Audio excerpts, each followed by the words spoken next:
Olá, seja muito bem-vindo ou muito bem-vinda a mais uma aula de Direito Penal. Eu sou o professor Paulo Henrique Helene e no encontro de hoje você vai estudar comigo o funcionalismo teleológico do professor Klaus Roxin. Vamos juntos? Para falar sobre o funcionalismo teleológico, é fundamental que você tenha assistido o nosso encontro anterior, onde nós começamos a estudar a evolução das gramáticas jurídico-penais. Se você se recorda e assistiu o encontro anterior, você bem sabe que a discussão aqui começa no final do século XIX. Lembra da sequência cronológica que nós estudamos? Está aqui na tela. Tudo se inicia ali com o movimento causalista, depois que é sucedido pelo movimento neocantista, depois aparece a teoria finalista e nós vimos também a teoria social da ação. Então, conforme a gente viu, o movimento causalista tem como expoentes von List e Ernest Belling. Depois aparece o grande tratadista Edmund Metzger, que nós vimos que possui aí um passado obscuro vinculado ao nazismo. Correto? E nós vimos que aparece logo na sequência o pai do modelo finalista, o Hans Welzel. É importante eu anotar para você que o debate travado entre neocantismo e finalismo, ele perdurou a década de 50, 60 e até meados da década de 70, até aparecer então a corrente funcionalista do professor Klaus Roxin.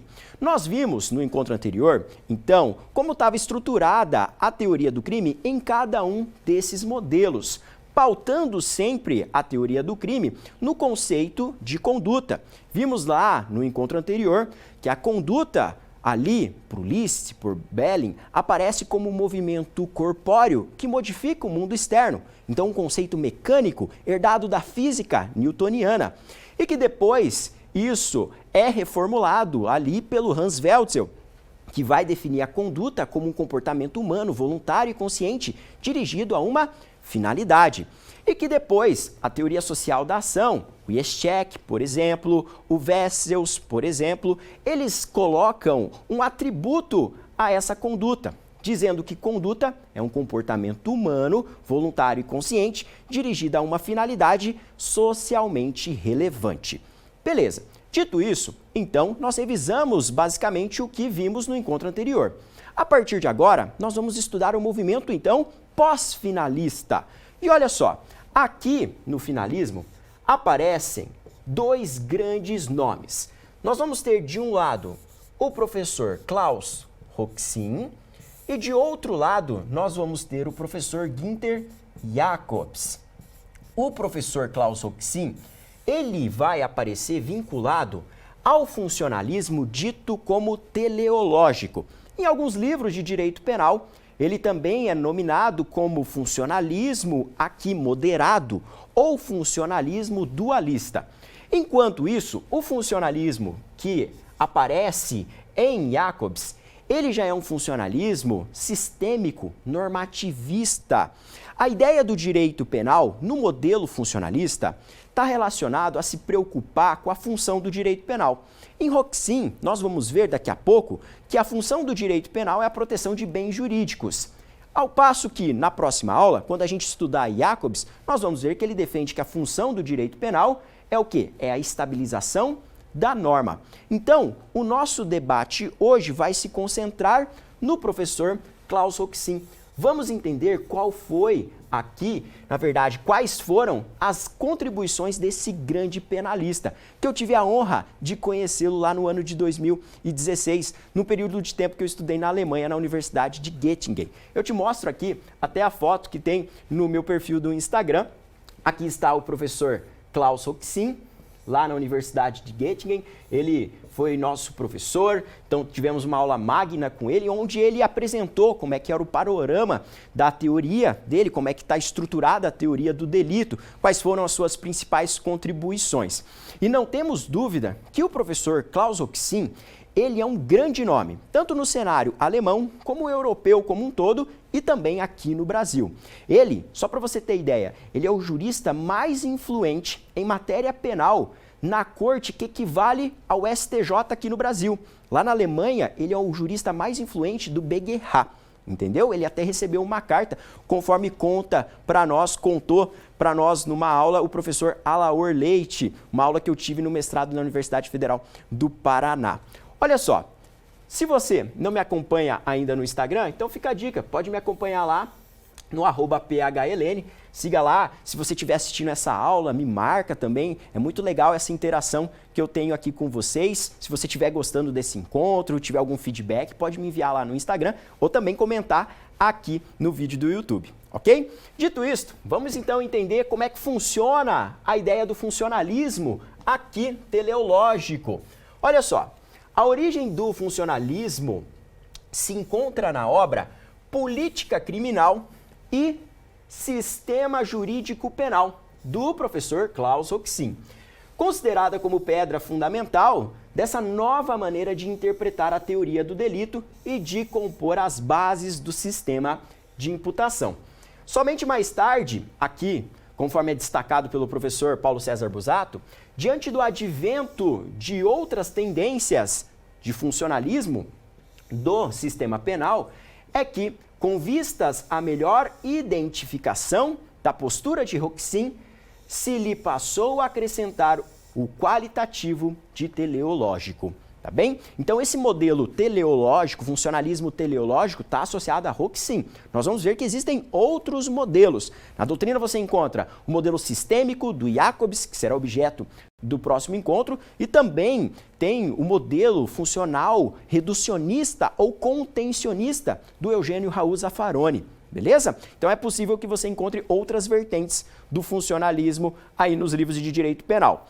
Agora voltando, focando no nosso assunto, objeto da aula de hoje, guarde que Roxin parte de uma ideia a respeito do direito penal identificada como a proteção subsidiária de bens jurídicos e a respeito da pena, que deve ter um caráter preventivo geral e especial para chegar à composição de um novo modelo de sistema de imputação. Aqui nós temos uma informação que é muito relevante e que você não pode deixar passar despercebida. Olha só, o professor Klaus Roxin defende então que a função do direito penal é a proteção de bens jurídicos. Esses bens jurídicos, conforme ele mesmo coloca e colocou naquele encontro, naquela aula magna que eu tive com ele, serve para a tutela de bens jurídicos individuais, como a vida, a integridade física, a propriedade, ou também como bens jurídicos aqui coletivos, como, por exemplo, a organização do Estado. Então, o direito penal, anota no seu material, ele serve para a proteção de bens jurídicos, ok? Essa é a primeira grande informação. Com relação à teoria da pena, ele vai destacar que a função da pena, ela tem que ter um caráter também preventivo, geral e preventivo especial. Algo que nós vamos estudar lá na teoria da pena, quando a gente vê então as finalidades das penas, ok? Olha só, adiante eu destaco para você o seguinte, que para Roxin, o direito penal é instrumento de última ratio, associado à proteção de bens jurídicos fundamentais, ao desenvolvimento social do indivíduo. Olha só que interessante. Você com certeza já ouviu falar esse termo, última ratio. Então quer dizer que o direito penal, ele é subsidiário. Está pautado exatamente no princípio da subsidiariedade, que você já estudou. Lembra-se do princípio da subsidiariedade? Então o direito penal, ele só vai atuar diante do fracasso dos demais ramos do direito. Por isso ele atua em última instância, última ratio. Olha só, daí decorre a necessidade de associação da fundamentação das categorias do delito a um fundamento material de ofensa ao bem jurídico. Olha só, então toda a sistemática do professor Klaus Roxin ao definir o que é crime, ao trabalhar o sistema de imputação, é para quê? É para proteção de bens jurídicos. E lembra que o direito penal ele tem esse caráter subsidiário de acordo com esse grande penalista. Fácil? Muito bem.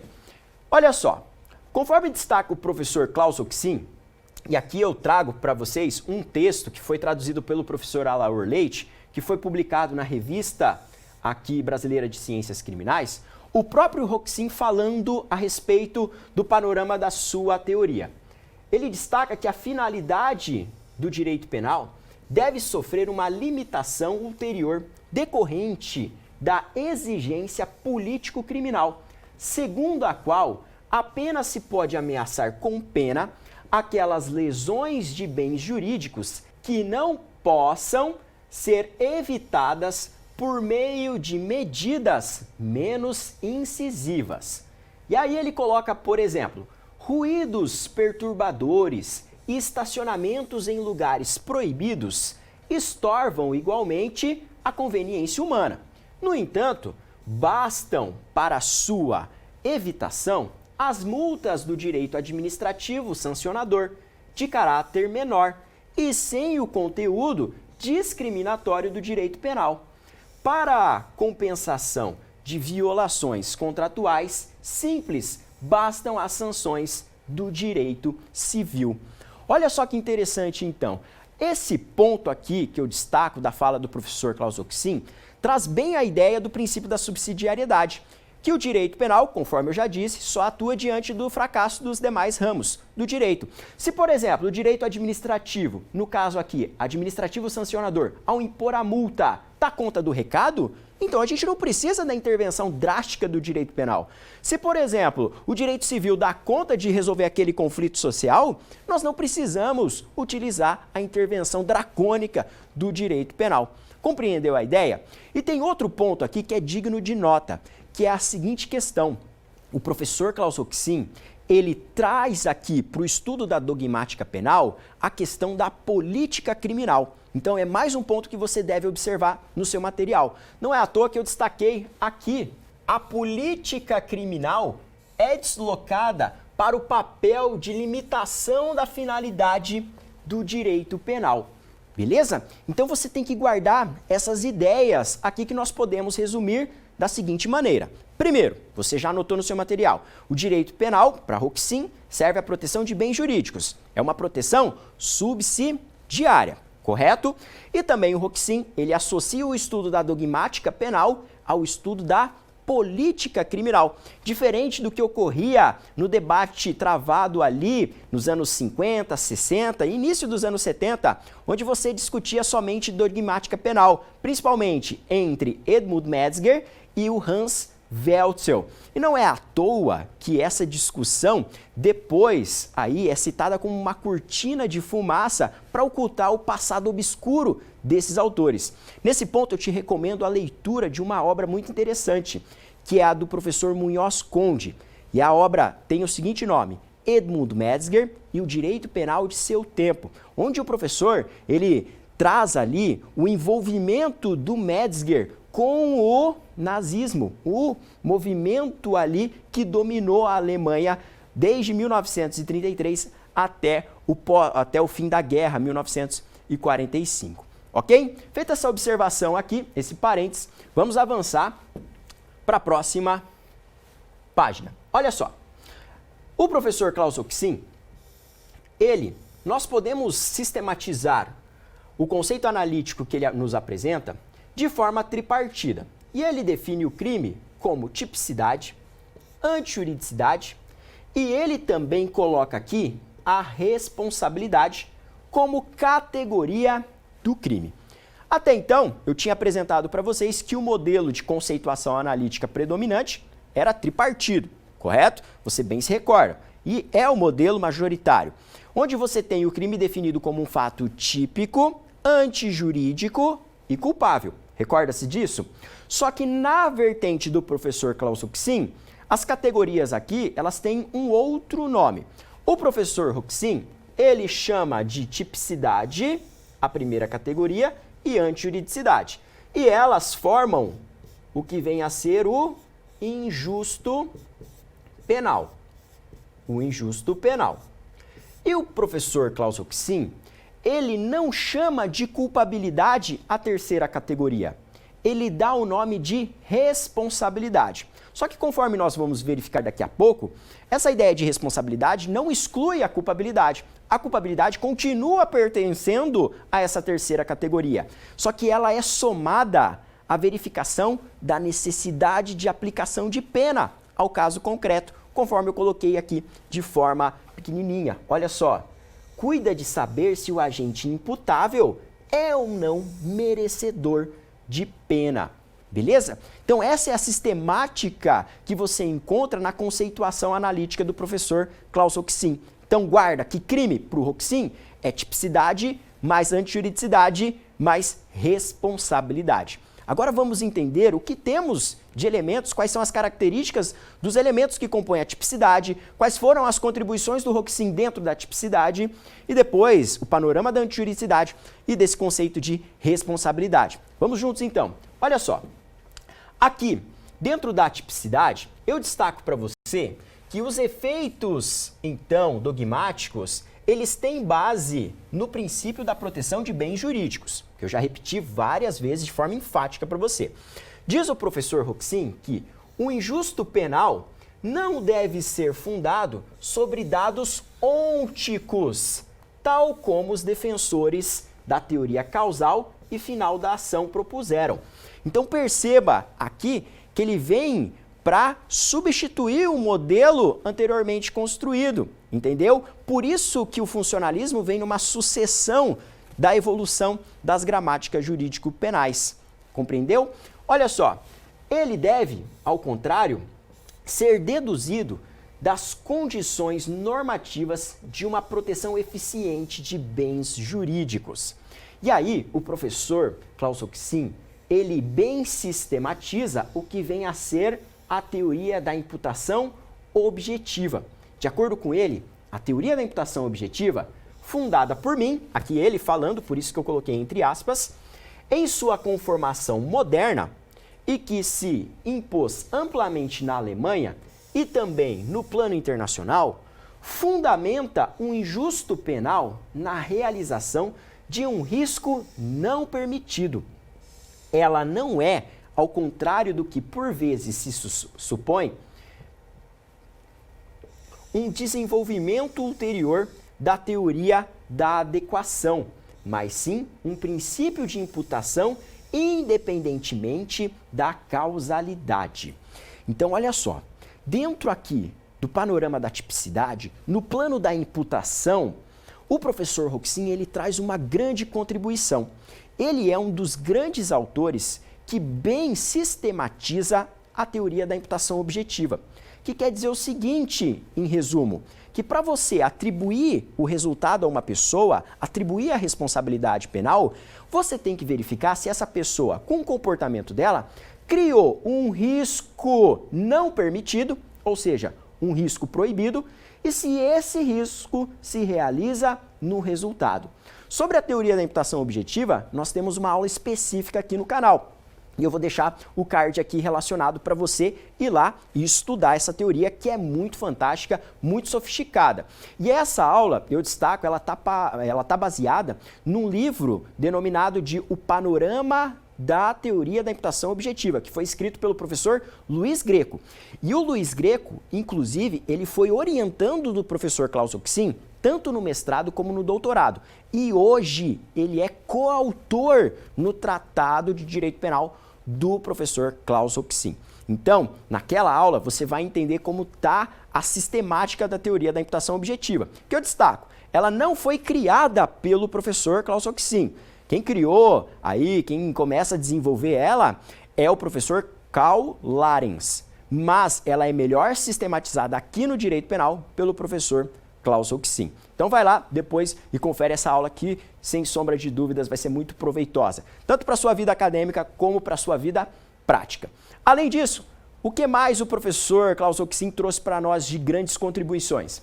Olha só, aqui, ainda dentro do panorama da tipicidade, o próprio professor Klaus Roxin destaca que o dolo ele pode ser compreendido como uma decisão, ainda que tomada de forma eventual, em favor de uma possível lesão de bens jurídicos. Então, olha só, a sistemática do dolo baseada no princípio da proteção de bens jurídicos. E ele coloca que o autor de um fato culposo, então o autor culposo ou não enxerga a possibilidade de de ocorrência do resultado ou confia em um desenrolar feliz da situação. E aí ele trabalha a ideia da tentativa, dizendo que deve ser compreendida como a criação que ultrapassa o estágio de preparação de um risco não permitido para o bem jurídico. Então aqui algumas das ideias do professor Klaus Roxin nesse ponto envolvendo tipicidade, a definição de dolo, ele trabalhando com a ideia de culpa e também trabalhando a ideia de tentativa. É importante eu anotar para vocês que alguns livros, por exemplo, no livro do professor Juarez Tavares, Fundamentos de Teoria do Delito, ele coloca que o professor Klaus Roxin apresenta para nós um modelo personalista de ação. Ele diz que a ação, aqui ao definir a conduta, a ação corresponde à expressão da personalidade. Tá bem? Então, de forma complementar no seu material, você pode colocar isso, porque você vai encontrar isso nos livros, por exemplo, do professor Juarez Tavares, do professor Juarez Cirino, essa definição aí a partir do modelo de personalidade relacionado à definição de ação, de conduta.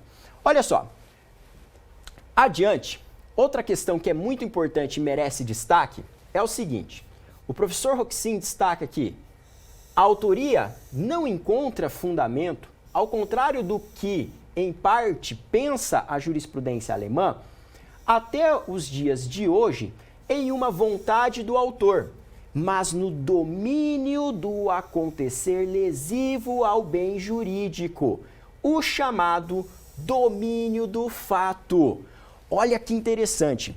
Quando a gente tiver uma aula sobre concurso de pessoas, quando a gente trabalhar a definição de autoria, de participação, vai aparecer uma grande contribuição do professor Klaus Roxin, que é a teoria do domínio do fato, tá bem? Então, a teoria do domínio do fato é uma grande contribuição desse penalista que a gente está examinando agora.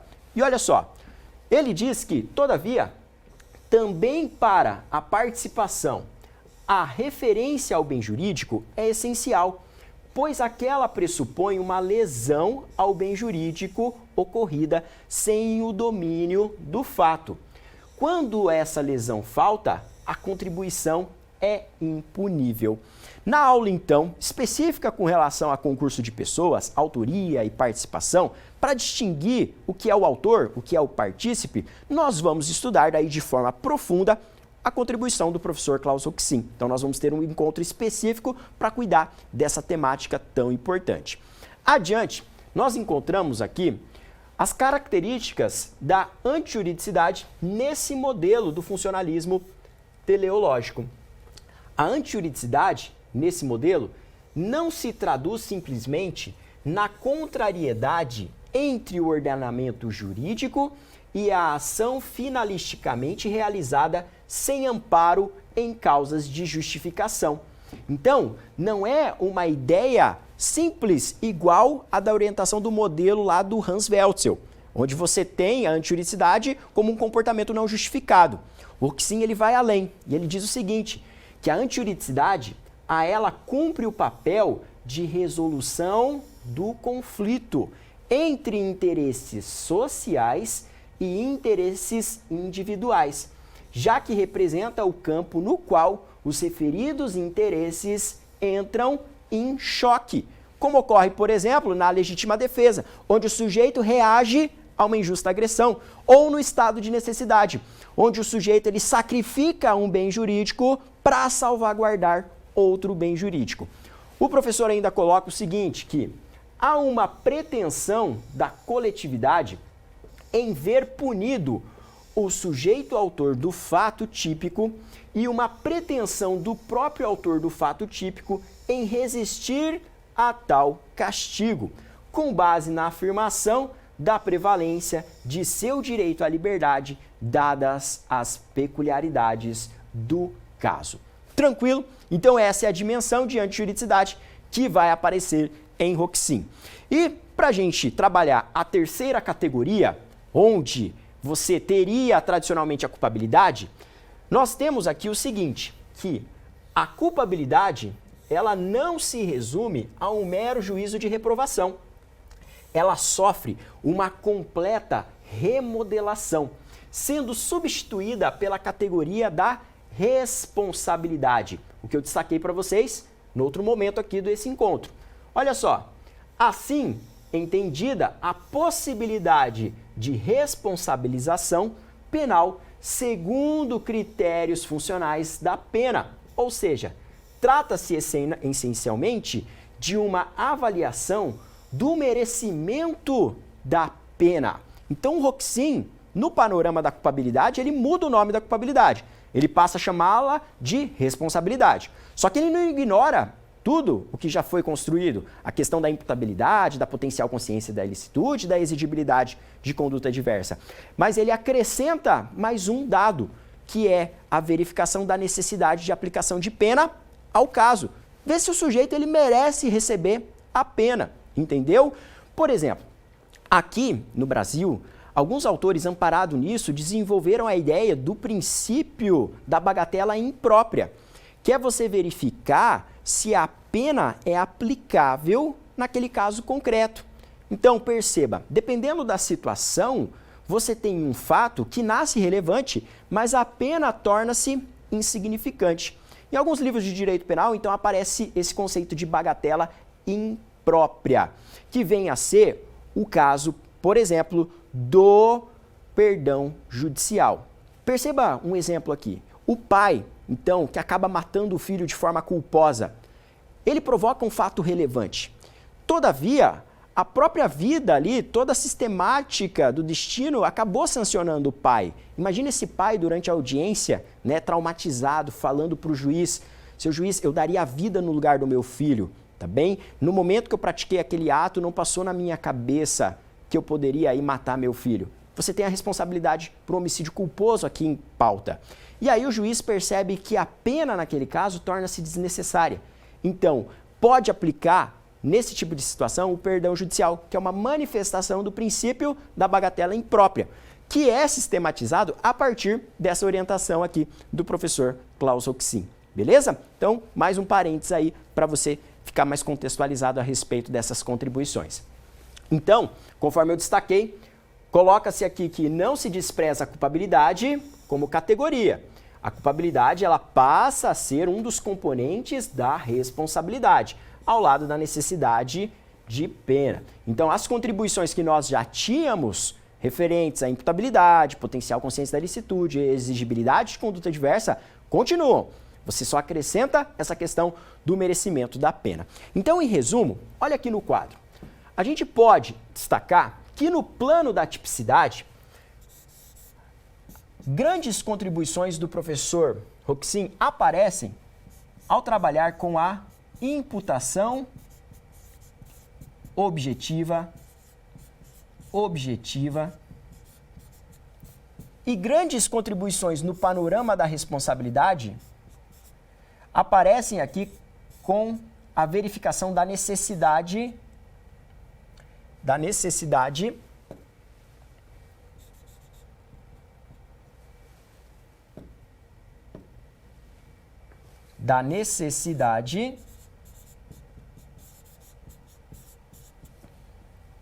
da pena.